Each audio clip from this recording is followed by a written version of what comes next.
Hi, welcome to True Creeps, where the stories are true and the creeps are real. We'll cover stories from grotesque gore to the possibly plausible paranormal, to horrifying history, to tense and terrible true crime, and everything else that goes bump in the night. We're your hosts, Amanda, and I'm Lindsay, and we want you to join us while we creep. We cover mature topics. Listener discretion is advised. Hey everybody! Today we're going to be talking about the Grinning Man, also known as the Smiling Man. We'll discuss original lores, cryptids or entities that he's been tied to, possible explanations, plus some stories about people who've encountered him. All I think of is smile, right? Like the creepy smile. Yeah. Yes, to a certain extent, that is what we're talking about. That too big grin where you smile and it goes just up a little bit too far, if you will. Yeah. Also, I need to note something very important. Today is a special episode because it's our 200th episode. 200 fucking episodes. Now, before we recorded, I did some quick math. Not 12-year-old boy math for the first time. Other math. Not 12-year-old boy math. But how many hours minimum we've spent? Because nowadays, we've gotten our editing down to a mere 10 hours-ish. Ish, yeah. Which it used to take sometimes 20 to 30 hours for each episode. Mm-hmm. Which sounds insane because that is insane. So we're down to like 10 hours-ish. And then our research can take, it's taken anywhere, I would say, from 10 to 40 hours of research. Sometimes we're doing that in a week. Sometimes we're doing it throughout a longer period of time for like our bigger episodes that are bigger lifts. And that's split between the two of us. But like a minimum of 5,000 hours have gone into True Creeps, which that's wild. Is so wild, but also so fucking cool. Yeah. And so, yeah. Happy 200th, Amanda. Happy 200th. Thanks. We're killing it. We're fucking doing great. But anyway, let's talk a little bit why that kind of grin is scary. First, just generally, someone smiling too much is a red flag. Yes. Yes. For a host of reasons. If someone's smiling all the time, you're like, something's wrong. What's the deal? What are you hiding? Yeah. What are you hiding? What are you about to do? It gives an uncanny valley vibe. If you think clowns, dolls, ventriloquist dummies, all things where there's an ever-present smile. All the things you want. All the things I've dreamed of. In your home. Yeah. We've talked about uncanny valleys in other episodes, but we first talked about it in our very first Haunted Dolls episode. An uncanny valley is the idea that the more human-like a non-human thing looks, the more unnerved we are by it. Some think that this is why dolls, as haunted dolls, because they give an unconscious case of the creeps. So some people think that this is the reason why when you look at things that are like dolls, dummies, humanoid cryptids or monsters, it's that it looks mannequins, just slightly off. And a lot of people consider, like, evolution wise, why did we learn to be afraid of things that look just a little off from us? Because it's like an unconscious thing, right? You get goosebumps. Mm-hmm. You just get this like uncomfortable sensation by it. It's not something that you're like, this is a little bit off, right? It just kind of happens. Yeah. And in terms of that too wide smile, which is how we're going to describe it today, it's this dangerous grin. Some people call it the slasher smile. If you're thinking of examples of this, it would be Jack Nicholson in The Shining, Alex in Clockwork Orange, Natalie Portman in Black Swan, but specifically when she's playing her own doppelganger, Megan Fox in Jennifer's Body, or, and this is my favorite example, because if you have watched Buffy, you know exactly who I'm fucking talking about, the gentleman in Buffy. Mm-hmm. And they're from episode 10 of season 4, and they're stealing voices so that they can like collect hearts, if you're remembering that. But it's like a group of men with big smiles, and they're all wearing suits. Yes, yes. We've been talking about Buffy a lot this week. Love it. So there's been studies about how we perceive smiles. Interestingly, they were originally done for doctors so that they'd be able to better facial reconstruction techniques. Kind of weird, right? Yeah. I never really considered that, but it makes sense. They would want to make smiles that are pleasant and appealing and make people happier in their lives, not scare others. I'm just thinking about like getting something done on your face, and then when you smile, you frighten like young children. worst nightmare. Or, I mean, I think that in particular, if you're thinking of like facial reconstruction, that's often because there was some type of, like, there's a reason that you need to reconstruct your face. So the idea that you've gone through some type of trauma and then are a person that scares people, that would just feel extra bad. That would. Oh, my heart hurts for the idea of that.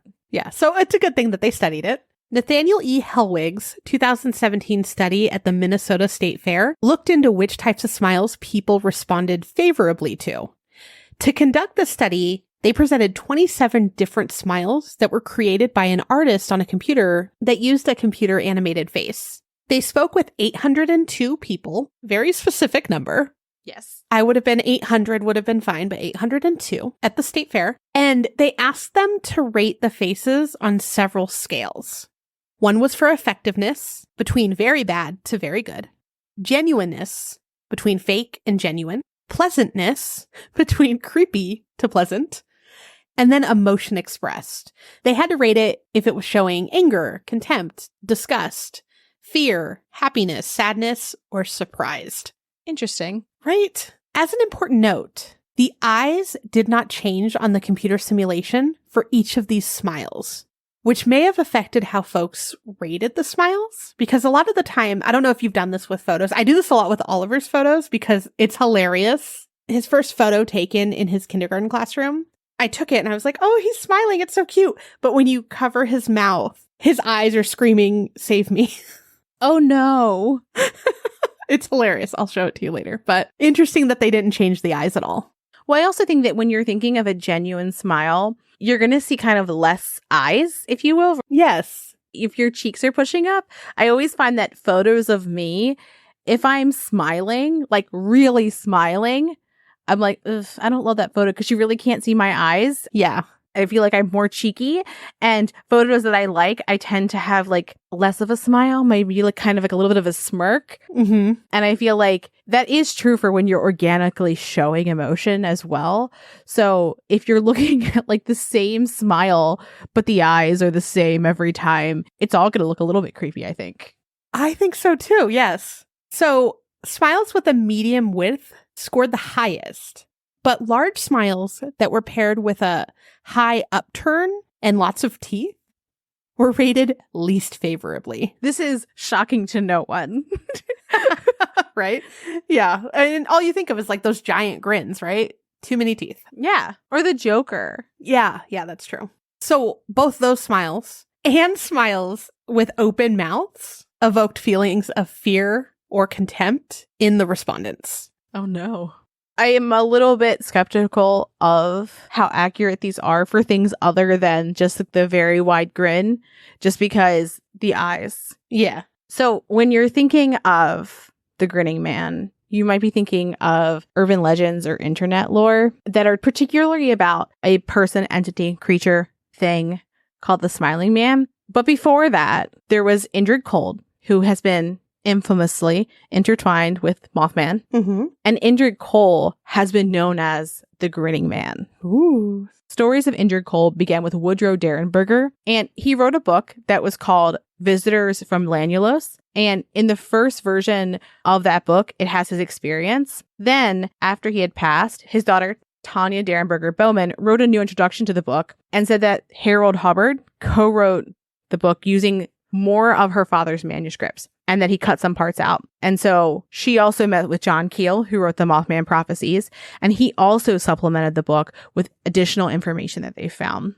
Gray Barker, who wrote about the Silver Bridge collapse, and John Keel both use parts of Visitors from Lanulos in each of their books. So if you're thinking like, where do the accounts of Indrid Cold come from? It's from a book that was written originally by Woodrow Derenberger, and then some of that content was expanded on after that. And John Keel, who most people find to be a reputable source of information when it comes to Mothman, had also seen UFOs, which, spoiler alert, that's what Indrid Cold was. And he believed Woodrow's claims. Interesting. Mm-hmm. Woodrow, aka Woody, met Indrid Cold on November 2nd of 1966 at 7:25 p.m. when it was raining. Very specific. Very specific. This was just 9 days before one of the first Mothman sightings in West Virginia. So Woody saw a vehicle come up beside his Ford van and assumed it was another vehicle who was just passing him. And he was driving on the I-77 at the time. But then he noticed that it didn't have any lights. And so, that caught his attention and he turned to look at it more. He said it was a, quote, strange looking machine. It was about 45 to 60 feet long. To put it in terms that everyone's going to understand, it's about 11 to almost 15 10-year-old boys long. Mm-hmm. Just so everyone understands the measurement, of course. And then it was 12 to 20 feet high, which is what, Lindsay? 2.9 to 4.8. Okay. So that's how high it was. And he also said it kind of looked like a chimney of a kerosene lamp. Very interesting way to describe this strange looking machine. So then the UFO sped up a little and it got in front of Woody. It then started to slow down and it turned to block the highway. So it's like, you're not going anywhere. I would be freaking the fuck out. Absolutely. Yeah, that would be a no for me. Also, I don't know if you have it there because your area is a little bit busier than mine, but like, do you ever go down a street where no one is or like there's barely any lighting? Does that happen there? There's plenty of places where there's not a lot of lighting. Okay. My street doesn't have any street lamps. Oh, weird. I didn't notice that. Yeah. So in the desert, I'm always afraid of weird stuff because there's UFOs here all the time. There's all kinds of weird things or like creepy people. UFOs love the desert. They're like, it's nice and warm. Scorpions, super brown.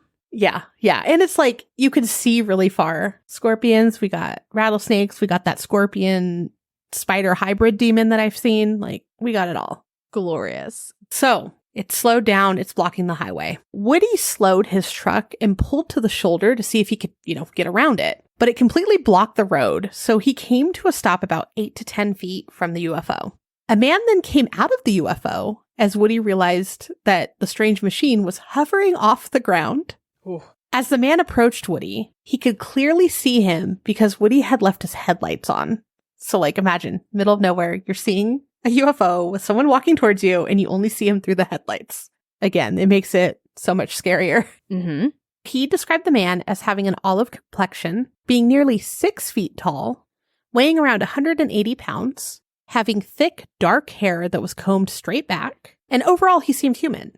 Woody was sitting in his car and he said he, quote, received a message of sorts to roll his window down on the opposite side of his truck. He did so, and then the being stepped up to the door and told Woody he would like to speak with him.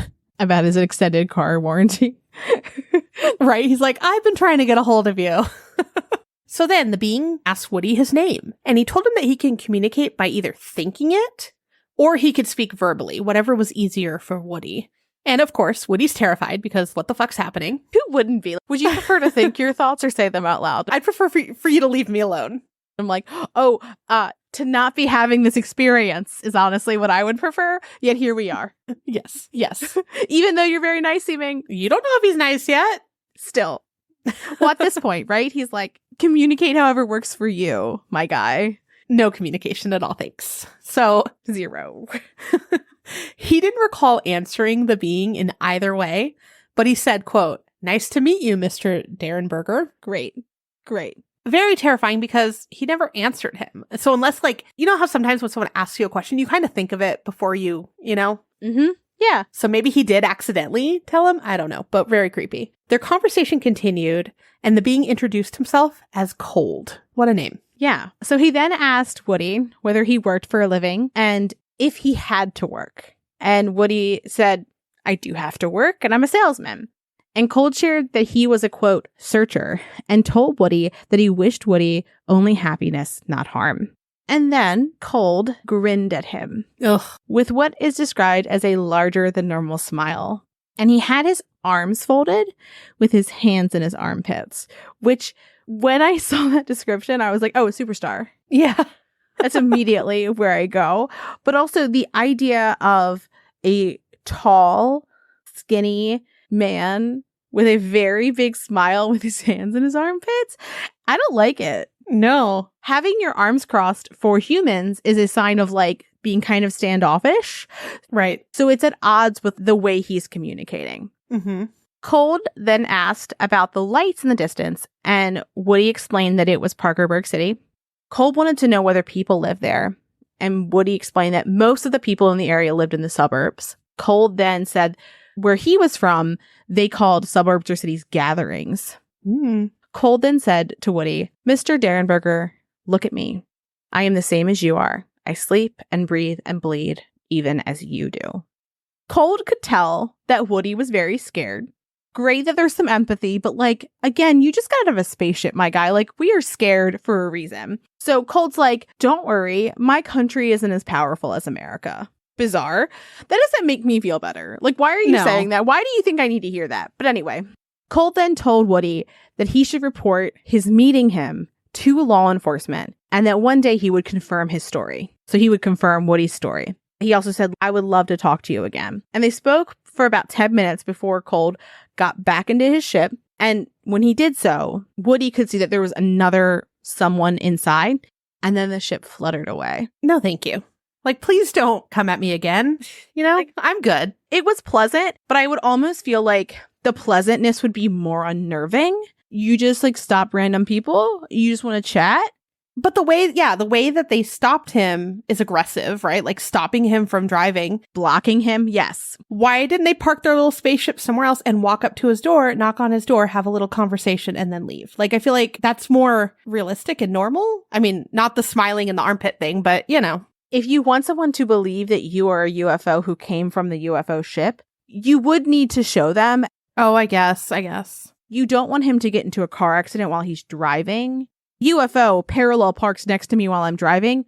I'm dead. Yeah. I've driven into the field on the other side of the road. Mm-hmm. I do see how this could be an attempt to be as credible to your audience while trying to get them to not accidentally hurt themselves. But it still is going to be very unnerving, especially right with this big ass fucking smile. So when Woody got home, he asked his wife, whose name is Catherine, to come and talk to him in the kitchen. He was so shooken up that poor Catherine was actually worried that he might have accidentally killed someone. I feel like this is such a strange place to automatically go. I don't think manslaughter is the first stop on my Assumption Express. Yeah. I wonder what words triggered the thought of possibly killing someone, but sure. Yeah, who could say? She said that they should call the police, so they did. But Woody couldn't really speak because he was still just so shaken up. Catherine told him the story that Woody had told her. So they, like, okay, thanks, and said that they'd just call her back. Because they're like, okay. We're going to circle back on this. Yeah, we need to speak amongst ourselves first. When they did call back, they asked if he had settled down any, and if he needed a doctor. Because again, he's like, I would be too, though. Very fearful, very scared. So she said, no, thank you, we don't really need a doctor. And then the police said that Catherine really shouldn't be scared because 2 other men had similar encounters. And they also said to make sure that Woody knew to not be scared that he was the only person who saw this. Fair, because you're like questioning everything at that moment. Yeah, you're like, am I well? And she's like, is my husband okay? Like, what's going on? How many people did you murder? Oh, gosh.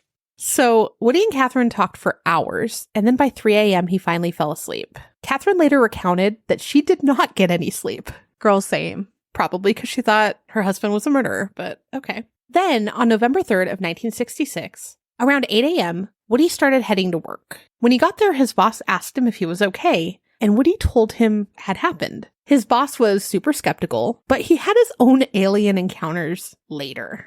What are the odds? A producer from a local television station came to the store where Woody was working and asked whether he could share his story. So, like, word's gotten out. Mm-hmm. Woody agreed, but remembered that he didn't really think about the ramifications of sharing the story publicly. His interview was at 2:30 p.m. that same day, and then it went until about 6 p.m. It's a long interview. That is a long interview.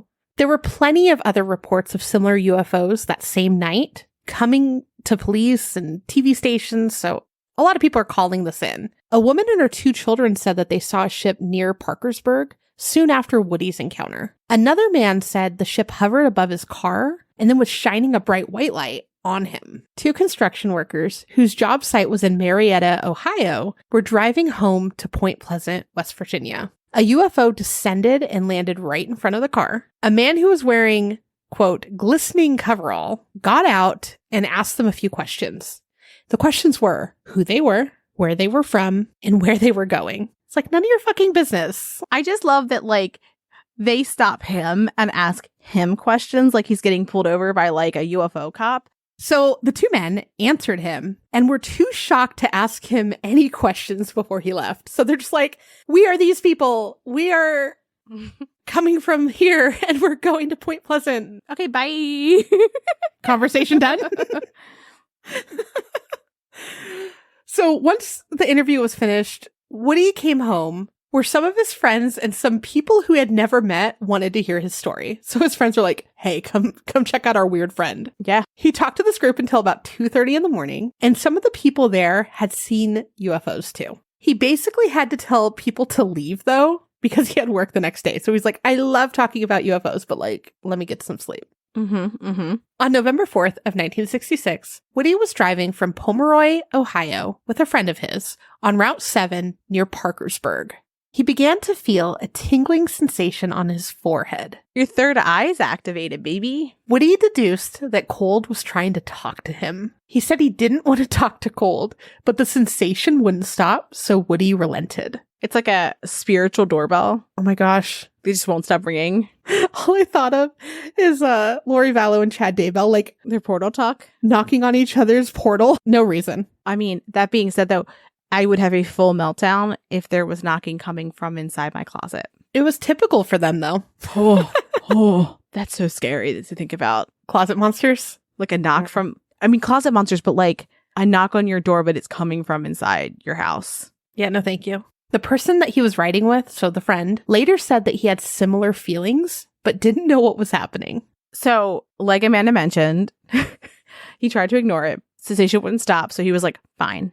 And that's when he allowed, if you will, Cold to kind of communicate with him. Cold told Woody to slow down and to drive carefully. Okay, Dad. And then Wood also said that his ship was directly above Woody, just a lot higher. Oh no. Woody described the conversation like hearing his own voice with his words. Cold described his planet, Lanulos, which was close to the galaxy of Ganymede, and how it was similar to Earth because it had similar terrain. It had woods and fields and streams and oceans. Cold told Woody that he had taken animal and plant samples from Earth and compared them to his own planet's animals and plants, and that they were similar. Interesting. And we'll get into why in a minute, too. So Cold shared that he had a wife, Kimmy, and two sons who were 8 and 11 at the time. And Cold would later end up having a daughter throughout their friendship, and her name was Kimless. Cold's planet had 3 seasons: planting, harvesting, and cold, which is interesting because it's descriptive, but ours isn't too dissimilar. We could probably divide ours in that way as well. Amanda has 2 seasons. Yeah. Hot and less hot. But I like that Cold is named after like winter. So it'd be like naming someone Winter. Oh, yeah. Oh, it is. Yeah, I didn't even think about that. He also said that his people had a life expectancy of 125 to 175 Earth years. They eat healthier. Oh my fucking God. Could you imagine? One moment while I do math to figure out what year that would be. Let's say 150 minus 224. Could you imagine?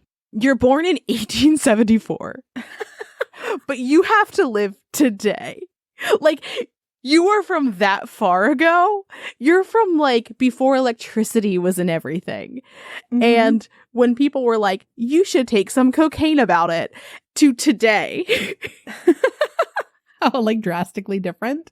But anyway, Cole ended their conversation. But before he did, he told Woody his first name, which is Indrid. When their connection ended, Woody felt a brief pain in his temple. Woody would later believe that Cold didn't give Woody the correct location of his planet to protect his people. Which, like, interesting, especially if their planet seems a lot more livable than ours.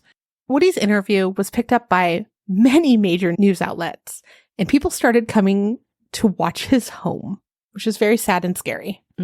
He and his wife were very gracious and let people into their home, gave them coffee, and talked to them until the early morning, like 4 a.m. I think it's also important to point out again that we're in the 60s. We're not in today.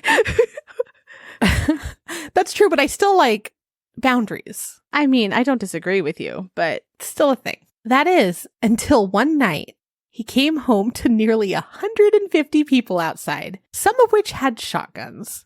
Now we're bringing it back to today's people. Yes. He called the police, who came quickly and cleared out the area, but they just came back. This started happening regularly. Their son, Charles, who was just 7, began getting bullied at school, and people said Woody was a liar. That's awful. Catherine spoke to the school, but it really didn't help much. That's so sad. The kids started having trouble falling asleep because they could hear everyone outside, and they woke up screaming with nightmares too. Like, I can't imagine little kids like looking outside and there's people with shotguns. Yeah, or I mean, even not people with shotguns. Fair. Just like 100+ people in your yard around at any given point. Like, that in and of itself is alarming when you don't live in a city. Right.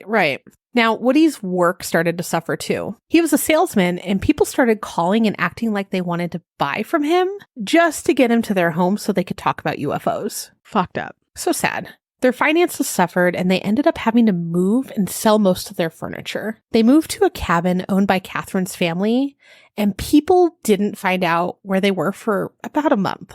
People found them when there were more UFO sightings near the river, which was right behind the cabin. The story that was running was that people believed the ships were there just to see Woody. Family moved again and went to the middle of town in Vienna, West Virginia. But then a film crew from Germany began interviewing people because they wanted to make a documentary about Woody. They started interviewing people they knew to corroborate the story. Catherine left Woody at this point and moved to Cleveland, Ohio with the kids. He followed them, but they ended up getting divorced in 1970. That is really sad. Like, just all this bad stuff just from telling about an experience. Mm-hmm. Woody was interviewed by NASA, who interrogated him for about 5 days. That's insane. Eventually, they just told him that he didn't tell them anything that they didn't already know. He believed that they already knew about Lanulos. Remember, his planet. Mm-hmm. He asked why they didn't share info about aliens to the public, and they said that they didn't want people to panic, which, like, fair. You know what happened, what was it, last year? Earlier this year? I do think that it would be different if it came out at a time when the world was different. Mm-hmm. Yeah. There was a time when people turned on the news and they believed what that person said because people only reported facts. There was a time when people had a bit more trust in news and government. And that is so certainly not the case. That I think that today it would be a clusterfuck. I think it would have been different then. Yeah. So over the years, Woody remarried, moved, got different jobs. And throughout that, he spoke with Cold pretty regularly. Cold even took Woody to Lanulos. In his book, the way that Woody describes it, it sounds kind of like what we would describe as a utopia. I mean, they're living forever. Yeah. Yeah. So just some interesting things. Everyone there is typically not wearing clothing unless they're doing something that would be dangerous to do while naked, like operating heavy machinery or cooking. And it's not like a sexual thing. It's just like, why would we wear something? There's no need unless it's like cold. And then there was no money. People just worked and like they went to the store and got what they needed. And people didn't take too much because there was enough for everyone. And because everyone was working and contributing in the way that they could, things worked. Wow. He tries to liken it to communism, but it's not a government mandated thing. People did this because they wanted to. Yeah. He also said that the people there were relatively good natured and that everyone was telepathic. Now, Cold told Woody that Lanulos was colonized by people from Earth and that they landed on Lanulos and their ship died. They were trying to fix it and they got in disagreements and the people on the ship moved away from one another. So they moved away with their families because they had other people with them. Mm-hmm. And they're in these clusters, right? But they miss each other. And so they start thinking about their friends who they worked with and who they missed and didn't know where they were on this strange planet. They found themselves wishing they could communicate with them. And so not purposefully, but also purposefully, they reached out wondering how each other was. And that's how they learned to communicate telepathically. And that telepathic communication, it's not what you see in a sci-fi movie. It's the idea that someone can open their a part of their mind to you so you can grab that instant thought. Interesting. So say I was thinking, Amanda, how are you? And she answers, I'm doing great. That's what I can get, which she's purposely giving to me. Mm-hmm. It's communication rather than mind reading, if that makes sense. Yeah. And so it was an interesting way that they talked about how that came about. Well, it's less intrusive too. Yes. And it's a little bit less disarming, if you will. Most people from Lanulos did not understand Earth people. and thought that they were all very violent and power hungry and just found it confusing, there were people who had moved from Earth to Lanulos and were very happy and had no plans on coming back. At one point in the book, aliens from a different planet come to Earth and steal some stuff from people, and Cold kind of like shoos them away. Get out of here. Interesting. Yeah.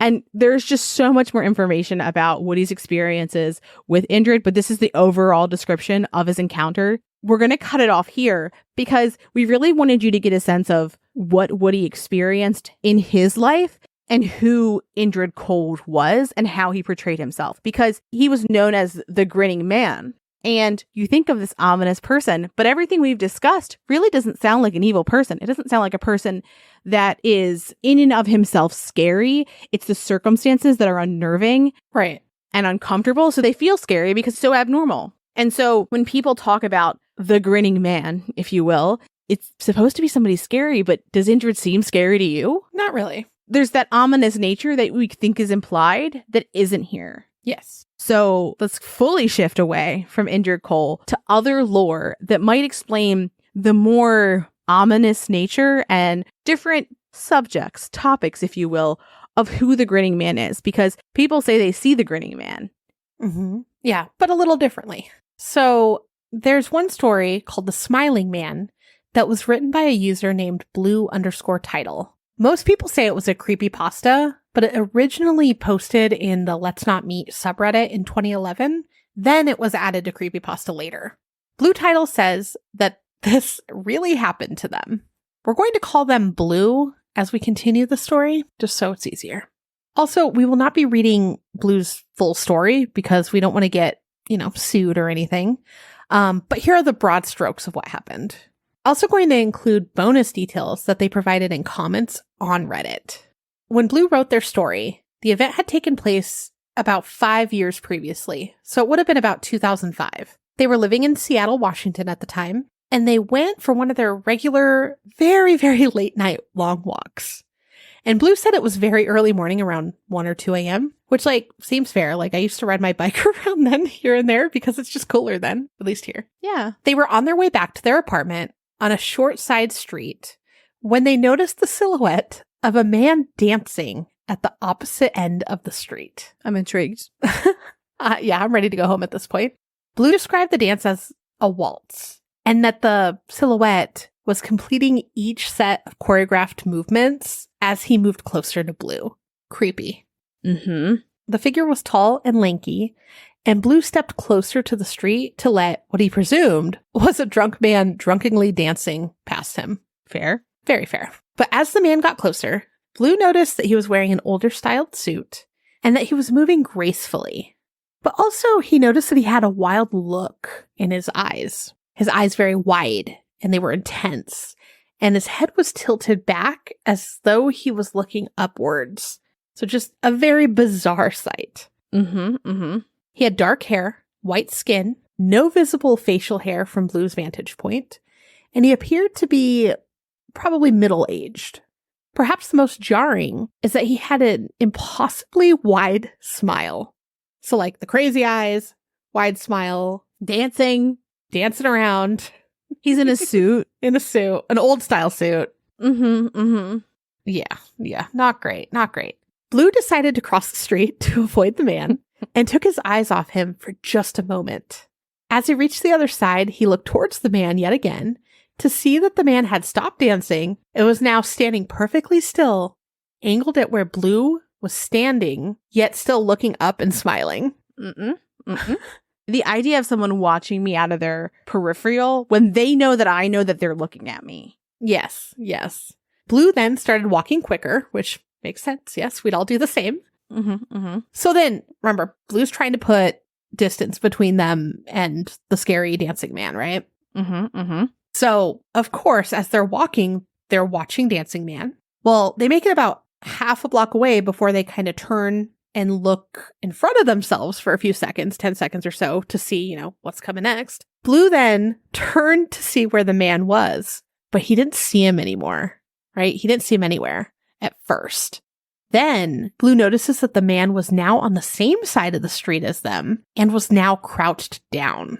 Oh, no. It was difficult for Blue to gauge the distance between the man and themselves due to the darkness and the shadows. Blue also couldn't tell for certain, but they thought that the man was facing them as he remained in the crouched position. Mm-hmm. I don't know which one's scarier, like a weird crouch thing or like a dancing. I don't know. They're both pretty bad. Oh, I think the crouch. Because it's like, at least when you were dancing, I knew what your plans were. You were dancing at me. Like you were moving at me in a way that like had become relatively predictable for whatever batshit behavior is happening. I guess. Blue was stunned into stillness and watched the man take quick, massive, exaggerated cartoon-like steps towards them. I imagine like the Ministry of Silly Walks from Monty Python in this. Like that's where my brain goes, where that like long walk. So Blue meant to angrily ask the man what he was doing, but they barely formed the word what in a whimper because fucking terrifying, right? Yeah. The man paused for a moment, then turned away and did his weird walk away from Blue. Blue watched as the man moved further and further from them, not wanting to turn their back to continue home until the man was like completely gone, disappeared, no longer a threat. But then Blue noticed when the man was a bit further away, he just stopped. The man then began running at Blue very fast. Absolutely not. Nope. I just die right there. End of me. Blue also ran too until they got to the street that had more traffic, even for the late hour. So 1, 2 a.m., still traffic. People are leaving the bars, right? Yeah. Unfortunately, scary, but they are. As they continued home, they kept looking behind themselves, terrified that they would see that smile, but luckily they didn't. Blue never went for another night walk in Seattle and said that the man's face haunted them. Around a month after the incident, Blue dreamt that they were smiling the same too-wide smile and dancing with the smiling man. Blue later said that they thought the smiling man was an insane person. Now, okay, we've got a grinning tall guy. Mm-hmm. That kind of does match Indrid's description. Mm-hmm. And people think that Blue's smiling man is Indrid Cold. But while Indrid may have been a grinning man or an alien, I don't really think that that's who Blue encountered. This seems like literally the opposite, like as far as opposite as you could be. Indrid's like, hello, approaching you very slowly, hands up, no beef. And versus this smiling man who's dancing at you, presumably all beef. Yes. Yeah, exactly. Yeah. Like truly all beef. And so we don't really think that Indrid Cold is the smiling man or the grinning man that people discuss when they talk about their waking or dreaming encounters. But you kind of can't talk about the smiling man or grinning man without talking about Indrid Cold first, because he was known as the grinning man. Right. Now, internet lore that started with Blue story went on to warp into different experiences that people have shared. And so we're going to talk about a few of them. Blue had an Ask Me Anything post on Reddit. And in that, another user shared their experience, which happened to them in New Orleans. And they said that they encountered a person who was also incredibly tall and pale with a creepy two-eyed smile. They described the person substantially the same, except they had different clothing in the New Orleans story. And they also said that the person looked Asian. They could see the man looking directly at them. Too much eye contact with this two-wide smile. And the poster's holding their baby, staring at this guy, unnerved. And it's like, this person is creepy. Yeah. But no one around seems to notice this. Like, no one sees this. This person was with their spouse. Their spouse didn't see the person. And so they're like, ooh.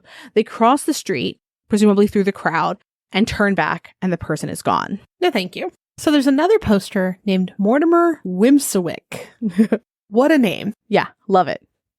He recounted his experience. Mortimer said that the person he encountered looked exactly as Blue had described. He remembered that crossing the street didn't work, so he tried turning down a different street, but there was a man following still. Mortimer asked what the man wanted and exclaimed that he wasn't afraid of him. A different approach. And this is when the encounters really change. The man's too-wide grin morphs into a rage-filled snarl. His eyes, that were once directed upwards towards the sky, looked directly at Mortimer. The man lunged towards Mortimer as Mortimer ran as fast as he could down the street.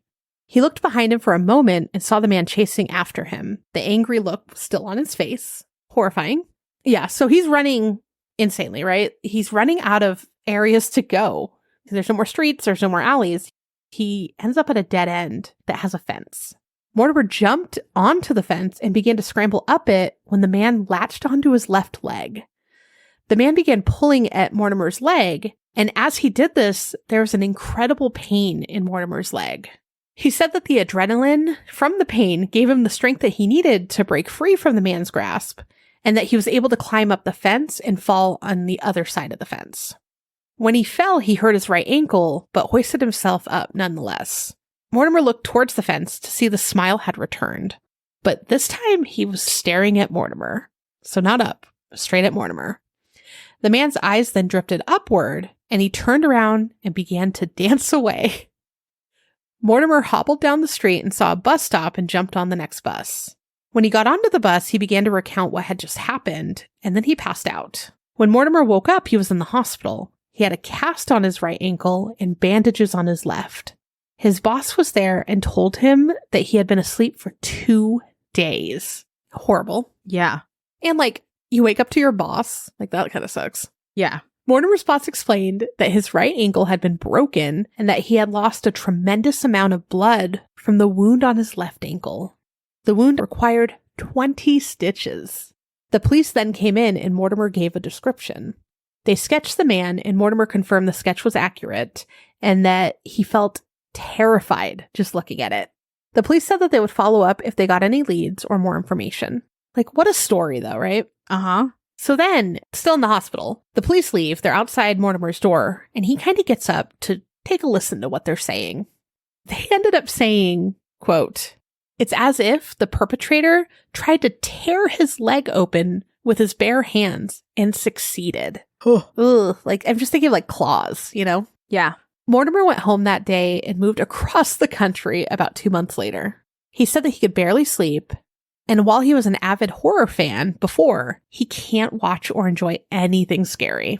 Mortimer said that he met with Blue and that the encounters did not happen in the same city. So remember, Blue was in Seattle, but Mortimer says he was not. So different places. It does make me concerned that they were living in different places and then he moved across the country. So then he maybe moved to the same area where he already was. Yeah. Another very in-depth story that we saw on Reddit comes from user SSA89. Again, we're not going to read it, but we are going to summarize it because I think that this is the most fucking terrifying one. Yes, yes.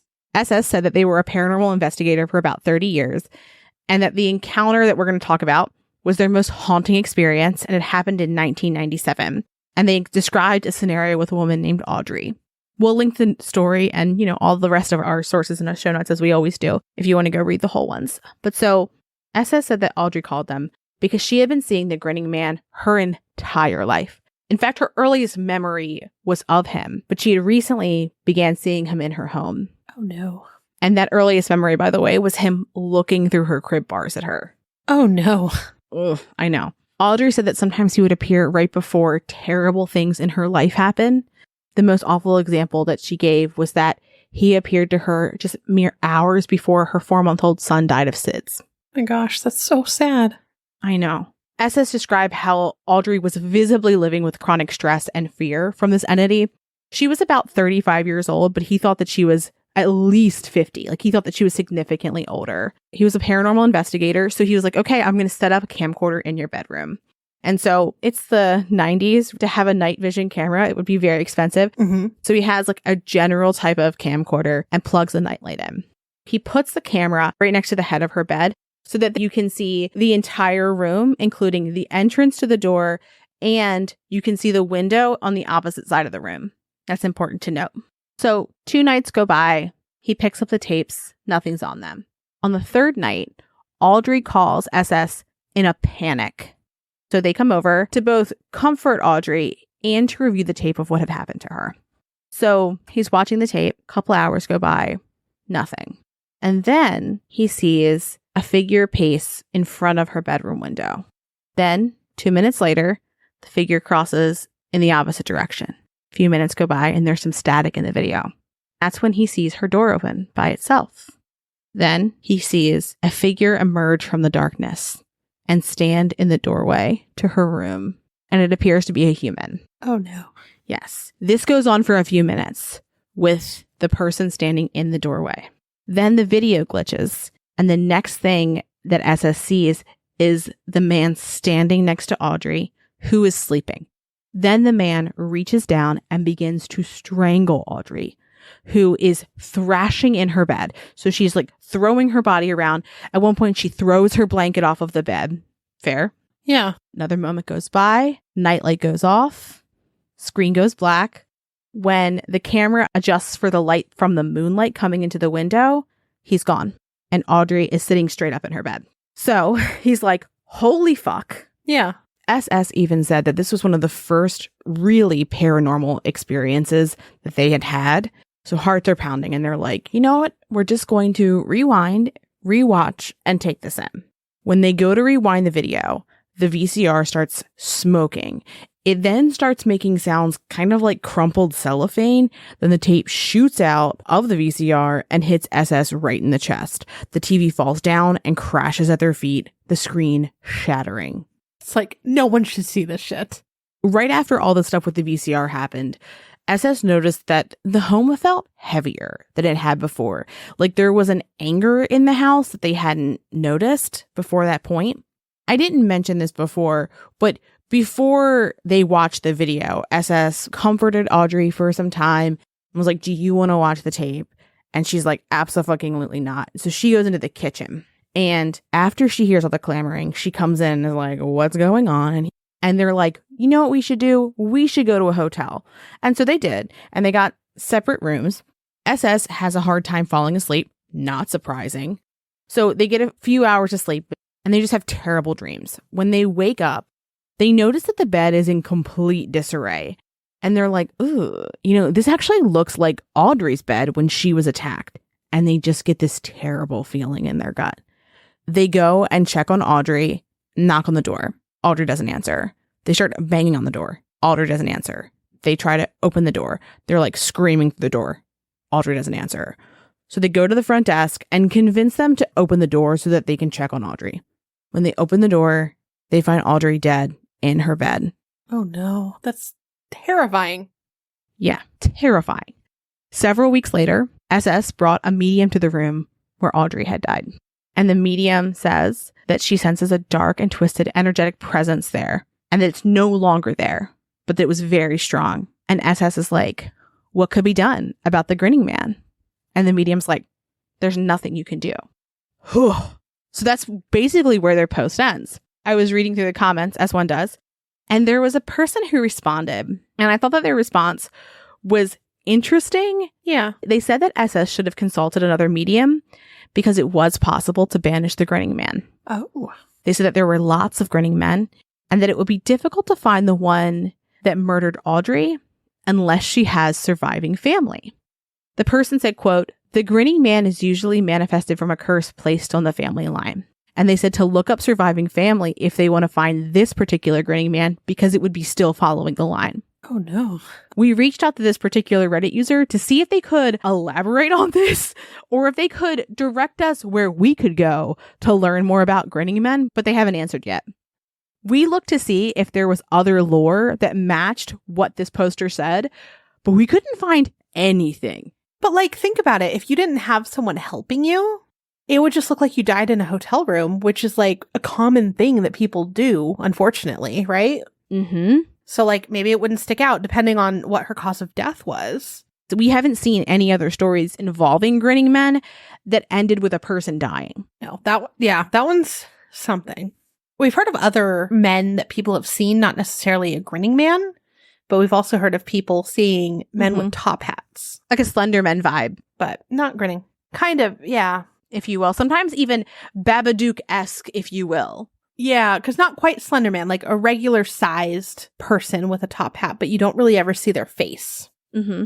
Many stories of grinning men that we were able to find have people encountering the Grinning Man in their dreams. There are many variations of the dream, But some things that people have experienced are the following. The smiling man asking them their name and then stalking them throughout their dream. Even when the dreams weren't focused on them, he's lingering in the background of the dream. And this happens even when they start a new dream, like a whole different dream line of what they're doing. Mm-hmm. And he's still there. Some describe him as having no hair, but having scars that recede up to the crown of his head. One person said that they experienced him in their dreams nightly. A few people said that he mimicked people that they knew, also unsettling. Yeah. Some recounted that their dreaming experience of him as feeling more like a vision than a standard nightmare or a dream. Like it feels like it's really there, right? Mm-hmm. Some say that when they had kids, the kids started dreaming about him too. Without the parents, telling them this horrific story, the kids see it. And at this point, it seems like he's stalking their kids' dreams rather than stalking them anymore in their dreams. Almost like they pass it along. Yeah. Also, in a lot of their dreams, the people are experiencing him trying to break into their room or the house that they're in. And that makes me think like if there is some sort of presence actually there and they're kind of like astral projecting, standing with themselves, trying to like help themselves. Yes. Yes. What's really interesting is that many people who are posting about their dreams with the Grinning Man or the Smiling Man, they're posting about their dreams on forums and comments on things that they found after the dream. They came to the internet to be like, what the fuck just happened? And then they're finding other people with similar experiences. So it's not as though this person, entity, character was like already in their head before they had the dream. And I was one of these people. So I had heard of Indrid Cold, but I didn't really think of him as the Grinning Man. And I certainly hadn't been thinking of him when this happened. I mean, you don't think about him every day? Not every day. Just most days. Yeah, that's my cold day. So we have 3 stories that we're going to share today. The first 2 are Point Pleasant. And we are going to talk about these first because this is relatively close to where Indrid Cold was originally sighted, which is actually where the initial sightings of Mothman were. Last year, my husband and I went to the Mothman Festival and we stayed at the Low Hotel, which is the only hotel that is in the Main Street area of Point Pleasant, which is just like a couple blocks long in either direction. Right. The hotel itself is pretty interesting. It's owned by a woman and her family. It's the size of a city block. At the time that we went, it had 2 bars that weren't open to the public, a sitting area that was tucked away, and then also had an entire art gallery. The entire top floor is also not used for guests. From my understanding, it's used for storage, and some family lived up there too. Ben and I stayed on the 2nd floor across from the most haunted room. And we'd never been here before. And they tried to give us directions, but I don't auditorily like compute directions. My brain just does not do it. So we're kind of wandering around, getting a feel for the place. And as we're walking, there's the option to either go straight or make a left. We do not know which side has our room. I look down the hallway and I'm like, oh, it's down here. And there's no signs on the walls. Yeah. Yeah. And Ben's like, oh, how do you know? I'm like, oh, I just know. This is where the haunted stuff happens. You can tell. It's because there's just this feeling. Yeah. And so I was right. When we got to our room, it had a very interesting layout. Technically, there's 2 doors, but only one of them's in use. So when you walk in, the first area that you're in is a sitting room.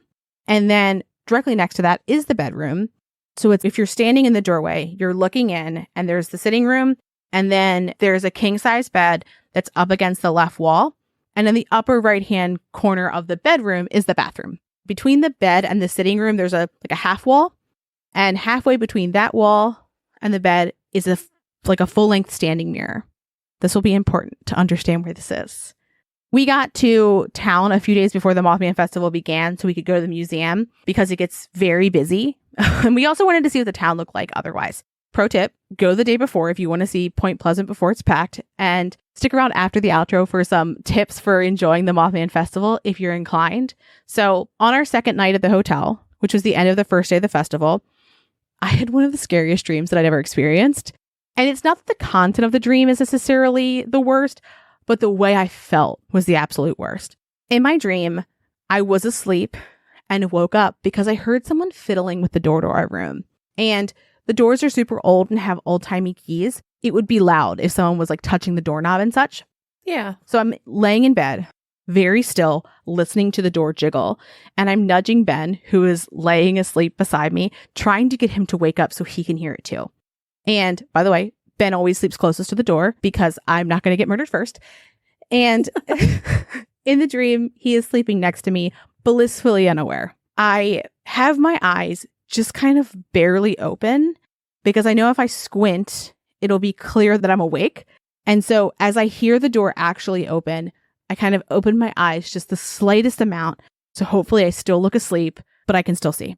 And so what I see is a person that is incredibly tall with very pale skin and either like a hat or dark hair. I think dark hair though.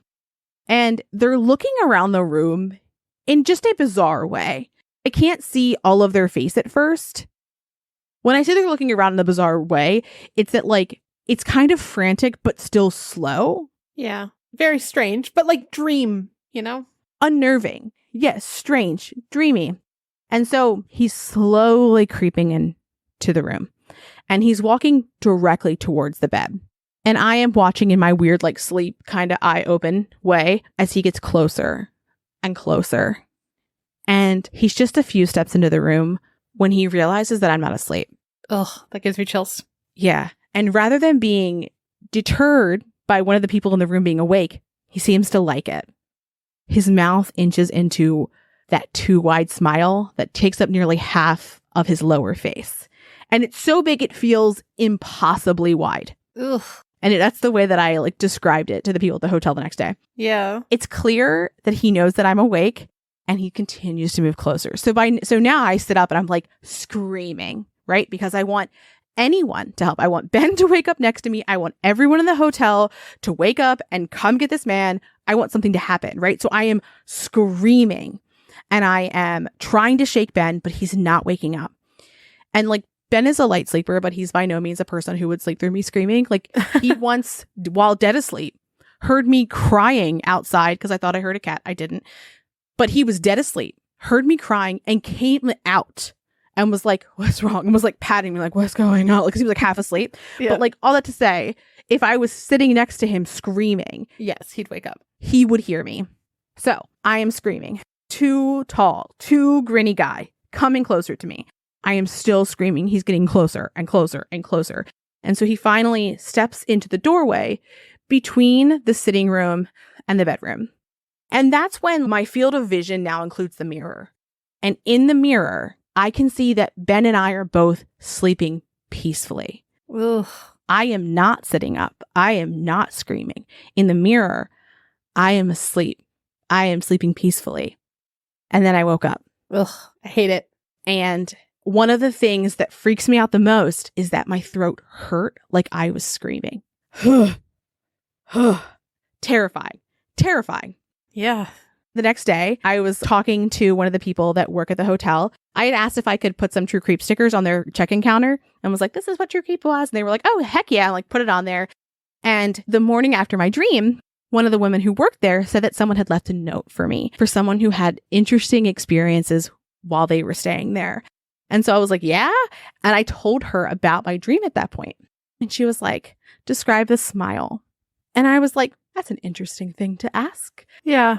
And I explained it and she just went, And then kind of like, you know that thing that people do with their mouth when they're like purposely not saying something? Like they pierce them together and like, yeah. Yeah, did not love that. So the person who left a note was Liz.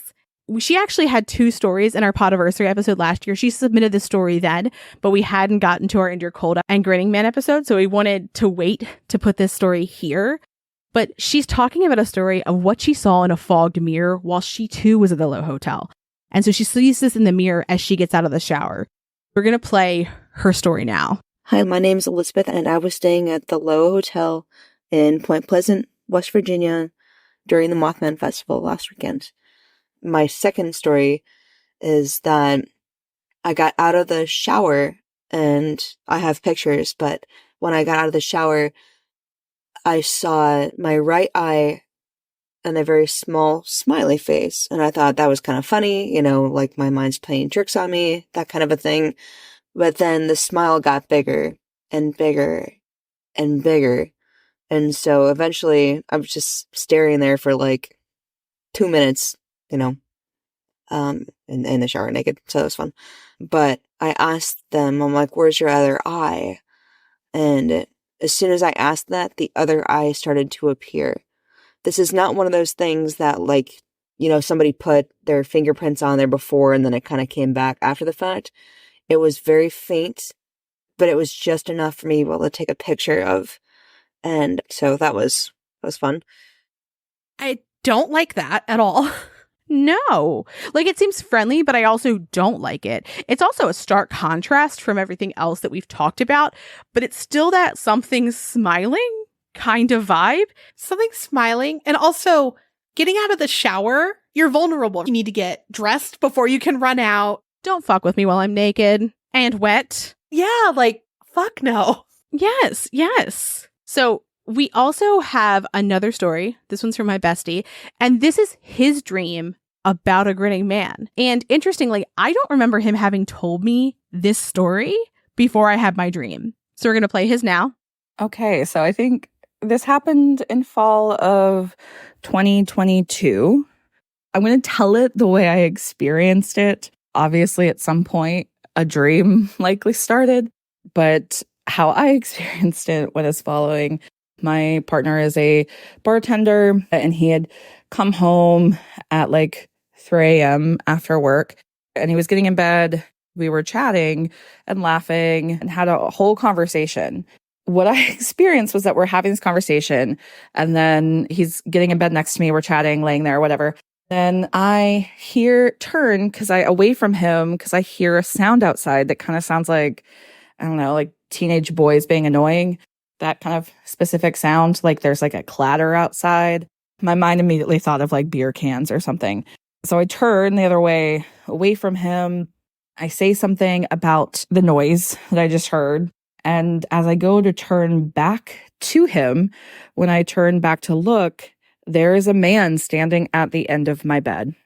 And he's not quite standing. He's leaning over on the bed. It's like he's bent at the waist with his like top half on the bed. And he has his arms kind of like stretched out to either side of the bed. Like he's like holding it as he's leaning down, and he's staring at me with a huge smile, like a too many teeth to feel okay smile.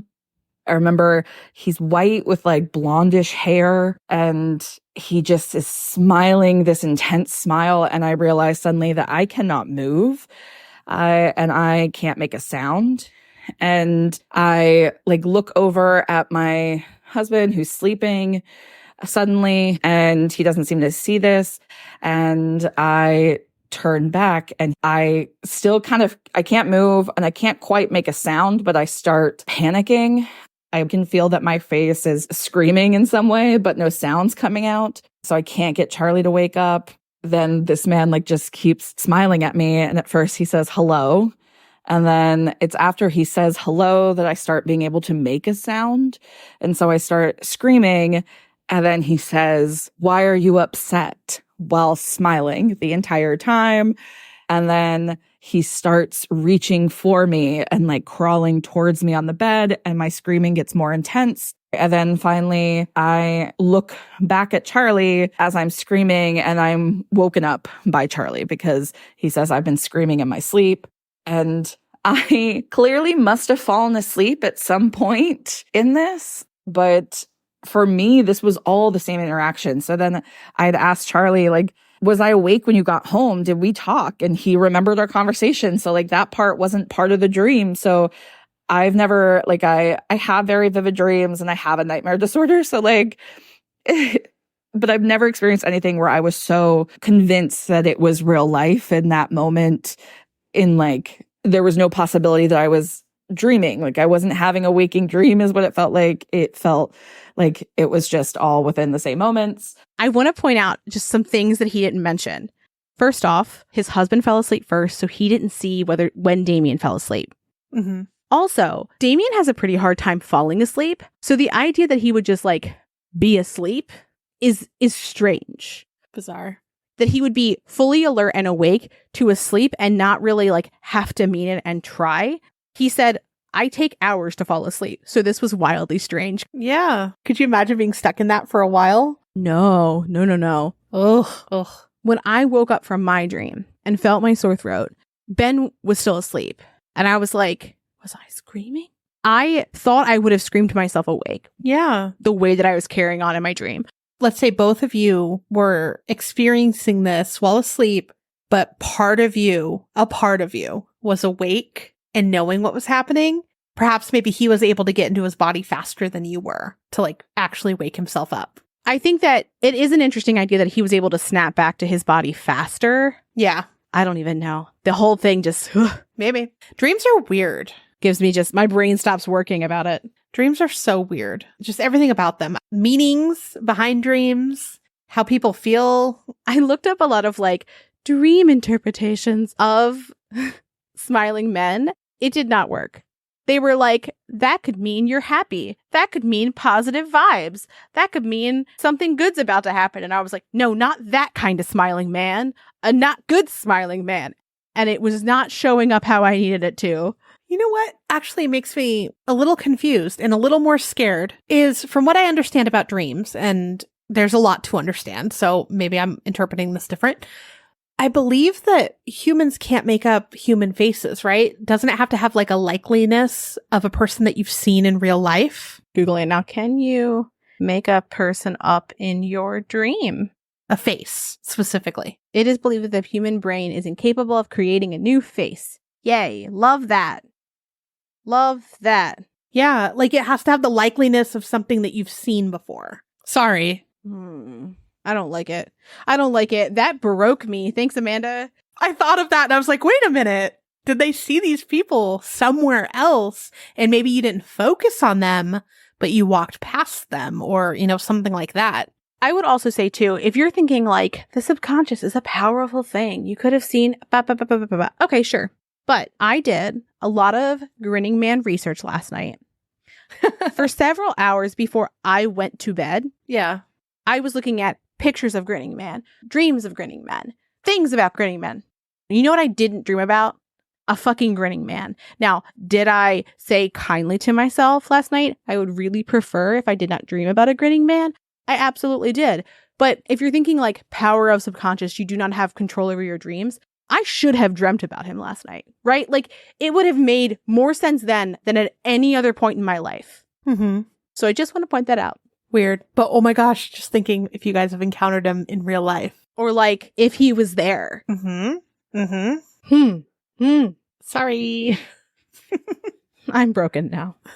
So we want to know, what do you think of the Grinning Man? Is he Indrid Cold? Do you think the Grinning Man is different or the same as Indrid? Could there be grinning men, as the one Reddit user suggests? Are the dancing men terrorizing people on late night walks the same as the ones that are appearing in people's dreams? Are they different? Of course, we want to know, have you seen a grinning man, either while on a stroll or in your dream? Or anywhere else. Or anywhere else, wherever they come up. They come up in mirrors, wherever they please. Also, because our listener episode is coming up in October for our podiversary, so it would be a perfect time to submit that story, because those are fucking terrifying and I want to hear all of them. If you do want to send us a story, you can submit it on our website, truecreeps.com, and click on submit your story. We welcome written stories. We welcome verbal stories if you want to say it. We'd be happy to edit you into our episode and edit any mistakes you may make. We make a ton of them, as you know. And should this be your first episode that you've listened to from us? Maybe it is, maybe it's not. I don't know. We'll take all stories. All spooky, unnerving, intuition, creepy, weird stories. We want them. We do. We do. We love them. One of our favorite things to do is to listen to other people's stories and talk about them, right? I love those episodes. They're so fun. They are my favorite too. Another thing that really does make our day is if you are loving the show, if you could drop us a review on Apple Podcasts or iTunes, it helps us be found by others. Yeah. Especially during spooky time, because that's when people are looking, and then they'll, hang out longer, hopefully. And also, if you send us a screenshot of your review, we'd be happy to send you a thank you sticker. I didn't sing once in this show. Not once in this episode. I think you should sing more. That person's crazy. Also, another way to support the show is through our Patreon. So we have the link on our website as well. We have tiers starting at just $1. Yeah. And I think it's a fun time. We have some fun things there. I do too. Yeah. Yeah. So with all of that, have a great weekend. Thanks for creeping with us. Thanks for listening, and as always, a special thank you to our patrons who support us via Patreon. Please see the link in our show notes to learn more about how you, yes you, can begin to haunt the dump, guard vortexes, or even become a scorching Sasquatch. Ooh. Also in our show notes, you can find the link to our website, more information on our sources, our social media handles, and our merch store. We'd love for you to keep creeping with us. So if you like this episode, please subscribe, rate, review, and share the show with your fellow creeps and or ghosts. I beg of you.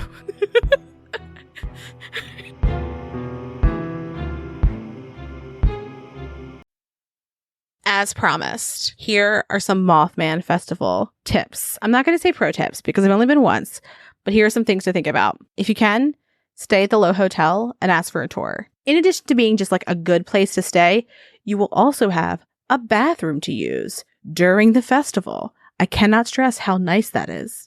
Oh, that's a good one. Yeah. Again, like it's stunning. The family who owns it is excited and they love to share it with people. If you want to go to the Mothman Museum or see the Mothman statue, aka Rabbit's Butt, try to get there a day early. Otherwise, you'll spend a really long time waiting in lines. You could be there for hours. If you do rub Mothman's butt, be sure to wash or sanitize your hands after. Lots of people have rubbed its butt and it's dirty. And many people report getting pink eye after rubbing his butt. Oh no!